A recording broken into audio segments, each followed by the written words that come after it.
Hi guys, and welcome back to the Time Bomb channel, of course, with myself, the Bombardier. And today's watch has been lent into the channel, as yes, there is absolutely no way I'm ever going to be able to afford this kind of a timepiece. So again, massive thanks to my friend for allowing me to share this watch here on YouTube land. I think probably what we should do is just begin a little bit with the unboxing, because that in itself is a stunning piece of design work. Let me just get the tea out of the way here in case that goes swimming. So here's our watch box. I'm not quite sure what kind of wood that is exactly. Is it mahogany or some other kind of hardwood? Anyway, it looks absolutely stunning. You see on the bottom here, it's got these rather sort of, angular, pretty sharp, shiny feet. And onto the rear, you then have these quite sort of simplistic sort of triple hinges sitting within that recessed bevel there, sort of the ease of opening. And then of course up on top we have that quite well known little Calatrava cross. I'll go into a little bit more detail on that a bit later on in the video.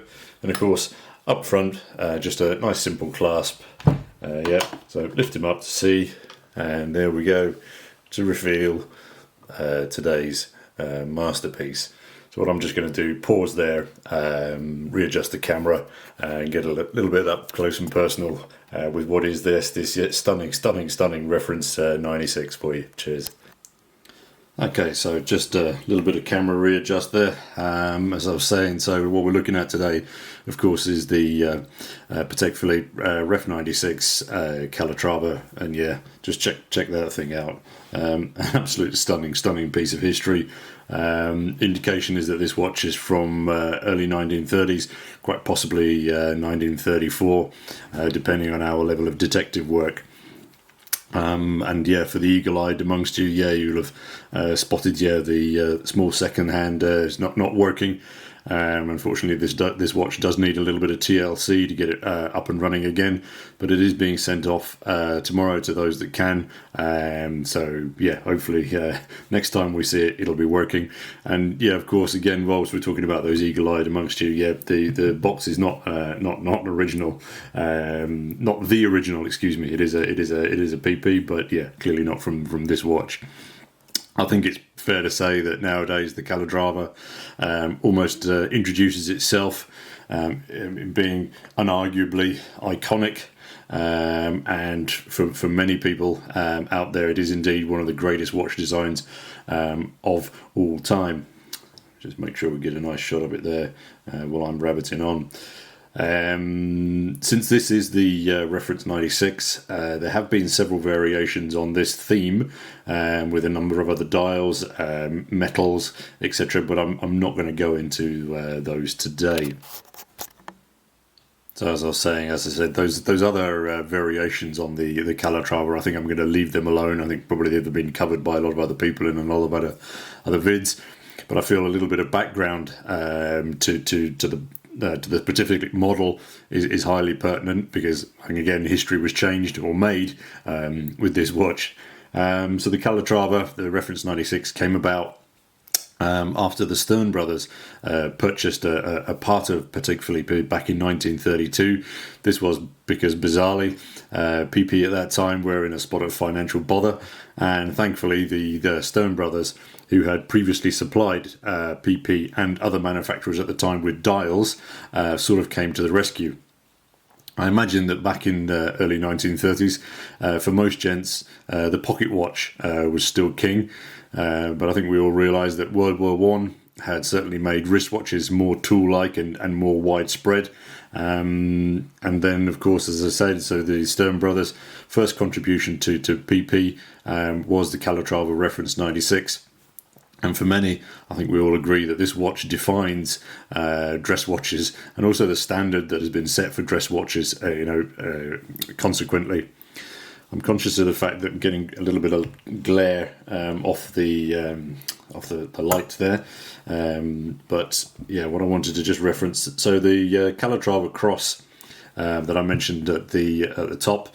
Basically was the symbol of the Calatrava Knights, picture for you here, who, put simplistically, were a bunch of mad monks who took on the Moors, and whose stronghold was the Calatrava La Nueva castle here in Spain.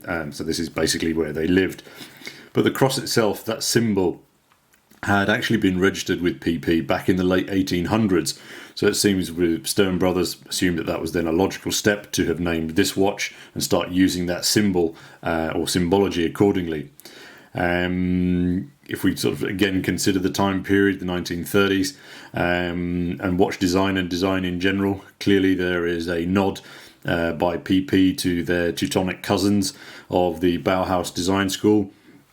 I think that can clearly be seen by what's the Bauhaus design concepts of form following function. I mean, this watch is purely minimalist. There's nothing kitsch nor superfluous about it. And one other aspect of that I think we can see is then on the back. Let me just pop him off the cushion. Just give him a little polish there. So she's an old lady, so might have a couple of little specks. But what I was referring to, so on the case back, that minimalistic aspect, form and function, there's no markings, branding of any kind. I mean, the watch itself, as you can see, sort of sitting within my hands, is not huge. I think the proportions would probably not tick many boxes for many people nowadays. I mean, that case diameter across is only 31 millimeters, and the depth of it is a very fine 9 millimeters. The lug's quite balanced, I think, at 18. But let me just pop it on wrist for you just quickly to give you a shot on wrist of the fact that it clearly does not impose like as do many other modern wristwatches nowadays. Got the Seiko MM200 on today. But as we can see on wrist, it's super subtle, and it doesn't impose itself. Rather, again, it follows that ethos of understatedness. I don't know if that's a real word, but it's as understated as you can get. I think as well, the other aspect of why it's quite fine, it sits that your lug to lug here is also 39 millimeters, again, which in comparison with most other modern watches nowadays is frankly very small and more akin to ladies' watches. I think, while we're talking about those lugs, my understanding from my research is that this was the first time, or Patek were the first ones to actually integrate the lug into the case design, as opposed to just simply welding them on, which was, again, new at the time, new for PP. And I don't think any of us are going to argue with the fact that really did change watch design going forward. I was, however, quite surprised to see drilled lugs on here.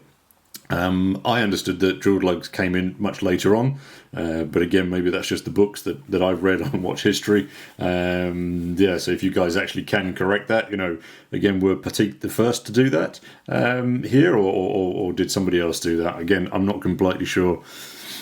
The strap that we've got on here is a brand called Keisler, who were at one time one of the biggest watch strap makers in the world. Did go on to have their own jewellery store as well, but I'm pretty sure, I'm going to hand on heart say this is probably not the original. I don't know, again, if you guys know any different, please do let me know. The crown on the side is not signed, but again, I think punters at the time perhaps were not demanding this of their watch manufacturers. I think, again, as many people will recognise, I mean, the key, the winning factor here of this particular watch and its design is the dial. It is simply stunning. Considering its age, there's virtually no discoloration at all. I've had some macro shots here. As you can see, just up around the 10, there's an element of discoloration, and just below the hands as well, there's a spot of dust. But again, I refuse to believe that you can have issue with that from a watch that comes back from, is back in 1934. And I think in general for that, its condition is absolutely stunning. And again, as you can see, as I'm moving the watch around here, the light just plays beautifully, apart from the reflection from that main light. It really does play beautifully on that dial. It's not quite a sunburst, but it's pretty close. So down at the bottom again, of course, then you can see we've got the small seconds sub-dial. Again, it has these ever so faint circles on it. So what I will do is pop up a better macro shot so that you can see it there. And you can see that sort of sub-dial itself is essentially kind of propped up by the hour markers of 5 and 7. Now again, I don't know if this is my eyes or is it an optical illusion, but it seems to me that the 7 marker sits slightly more flush to the sub-dial. I don't know if you guys can see that. Again, I'll pop the macro shot back up so you can see what I'm referring to. Maybe it's just me, but that's just something slightly off about that. Again, maybe it's down to the age of the watch even. The pointed hands on the dial again follow that very clean principle of function, yet they remain I think exquisite. And as again, they will soon trace those applied markers around the dial once this thing is fixed and up and running again. And again, talking about that, I think what would be nice is when it does come back from Patek or whoever's going to be fixing this, it'd be nice to to do a very short vid of it running again, so you can see that little small seconds tripping along inside. And while we're talking about movement and it getting fixed, I think this. I'll just pop up a shot here of the movement that sits in the back of this very, very tiny little case. There's an aspect, I think, of confusion here around this particular movement, as the original movement in the Calatravas was the 12 ligne or 12 line by Lecoultre, but in 1934 Patek started using their own in-house movement called the 12-120. And I understand as well that there's not all models released in say 1934 would have had the new movement. Some of them would have had the older movement, etc. That type of quality sort of control that we demand. 1 year you get this movement, 1 year you get that modern. Back then it didn't work the same way. So I'm going to need to refer to someone with greater knowledge to define exactly which movement sits within this little golden beastie. But in conclusion, then I think this watch is truly quite special for many reasons. I think the first reason for me why it really does sort of just jump out is that it comes across as being so diminutive and humble, yet it carries so much clout in the watch world.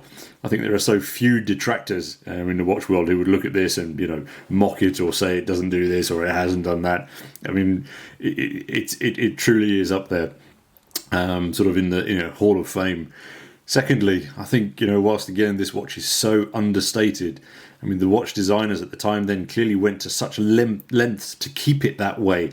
That understatedness, the word that I invented earlier. Yet again, its design has influenced so many watch manufacturers since then. I find that simply incredible. I hope it's not too cheesy to say that still waters certainly do run deep with this little timepiece. Okay, so just give you a last overall round shot. There we go. To finish up with, and again, so my next review is going to be of a watch that's at the other end of the spectrum and the other end of humility in a completely different way. But until that time, I hope you've enjoyed seeing this watch as much as I have. And as I say, should we be able to see it when it's running again as it comes back from the manufacturers, that would be outstanding. I'll promise I'll get a quick shot of that up for you. And until next time then, this is the Bombardier signing off. Cheers, guys.